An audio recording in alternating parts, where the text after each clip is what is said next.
We were going to cover the opening ceremony of the Paralympics tonight as the big story, but as with every sports event these days, Russians and illegal chemicals come first. So let's get that out of the way. Sergei Skripal, who had defected to the UK and was living in Salisbury, was poisoned this week in what Home Secretary Amber Rudd called attempted murder in the most cruel and public way.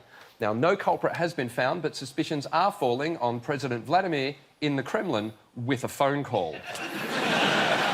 Clearly, this is a serious crime. Skripal and his daughter are both in critical conditions. They may still die. In total, 21 people have been treated for poisoning, including a police officer by the name of Nick Bailey, who seems to have fallen ill when he attended the victim's home. Now, and then there's even talk today that...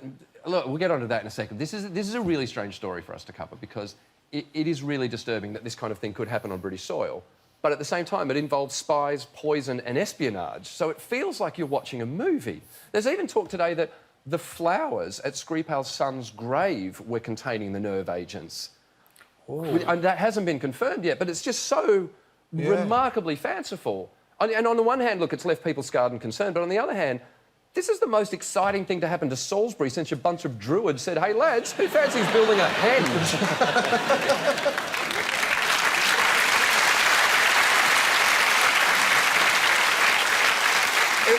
It's like a massive story in Salisbury, and I went on the Salisbury Journal website. Yeah. The Salisbury Journal? The Salisbury Journal. How is that still going, but the NME isn't? And I went on their website, and obviously the top, 20 stories that are the most read on the website were all, about this case, apart from one, because there was one story which was deemed to have similar severity, which was traffic backed up by a runaway horse.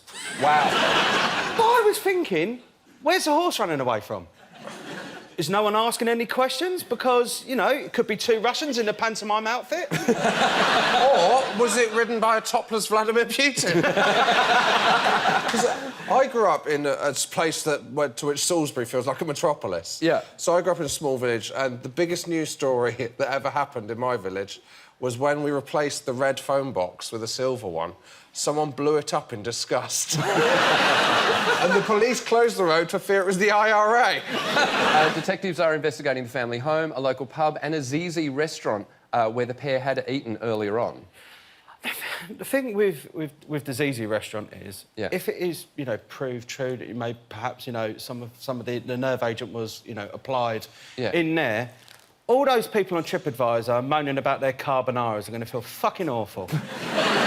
It says something about how desensitised I've become to news. That I read that, and one of the first things I thought was, I haven't been to Zizi's in a while. They still do those big olives. I've got a voucher and I didn't think to ask you. Sorry. We should make it clear, we are not suggesting that Zizi were in any way responsible, but if they were, the gas would have been 100% organic and naturally sourced. Look, to understand why suspicion has fallen on the Kremlin, here's a little background on Sergei Skripal. He was a Russian military intelligence officer who was jailed in his homeland for passing secrets to the British government. 8 years ago, he was pardoned and released as part of a spy swap that saw 10 Russian sleeper agents exchanged for 4 captured double agents. Why are they swapping 10 for 4? Are those 4 shinies? I imagine it's like keys...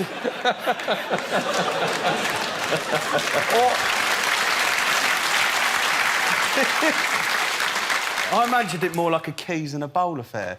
Also, in a spy swap, it's like school with football, isn't it? You don't want to be the last spy pick. At the time of the swap, Vladimir Putin said, and this is a direct quote, "Traitors will kick the bucket. Trust me, these people betrayed their friends, their brothers in arms. Whatever they got in exchange for it, those 30 pieces of silver they were given, they will choke on them." I wonder who could have done this. It's remarkable. Everything seems to point to Vladimir Putin, right? You might say that, Adam. I couldn't possibly comment, mate. No, I've got enough problems, mate. But I definitely heard you say it was definitely him.